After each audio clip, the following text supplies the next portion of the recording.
On April 26, 1986, in a small Ukrainian town called Pripyat, one of the most catastrophic industrial disasters of all time unfolded before the horrified eyes of the world.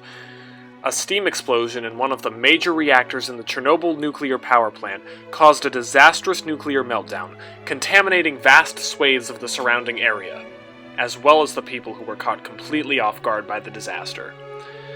The book Voices from Chernobyl consists of a series of interviews from the citizens of Pripyat, as well as those who assisted in the mitigation of the meltdown. The interviewees go into detail about the physiological impacts of high exposure to radiation, including somatic degeneration, sexual impotence or infertility, cancer, and horrifying birth defects. Exposure was often fatal, including for infants and children. Ecologically, the disaster left the surrounding region uninhabitable, and one telling anecdote details how everything in Pripyat, from the ground to the food to the mother's breast milk, had become hotbeds of radioactivity.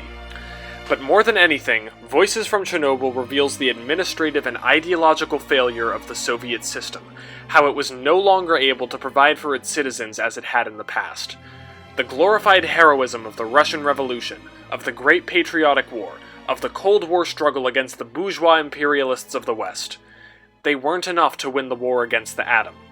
The scope of the contamination was too great, the destruction too severe. All of the pilots, firemen, and dosimetrists who went into Chernobyl and Pripyat to handle the crisis, they knew going in that it was a suicide mission, no matter if their government told them otherwise. Indeed, the Soviet regime displayed an astounding amount of negligence during the crisis.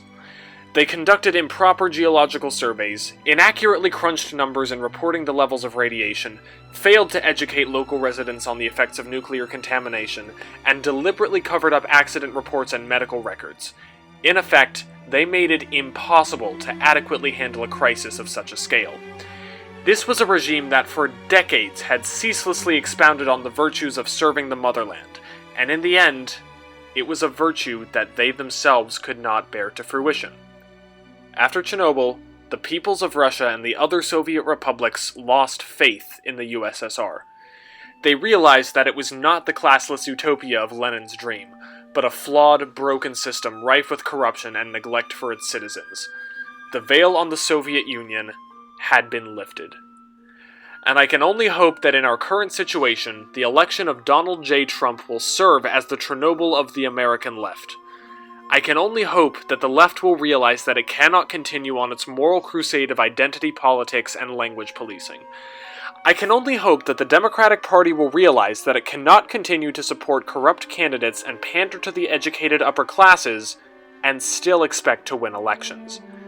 The veil has been lifted on the left. It has been exposed as the condescending, incompetent entity it has become. Everyone can now see that it does not work toward the best interest of all people as it did in the past. Its ideas are bad. Its ideas lost and will continue to lose until they change. So what will the left do?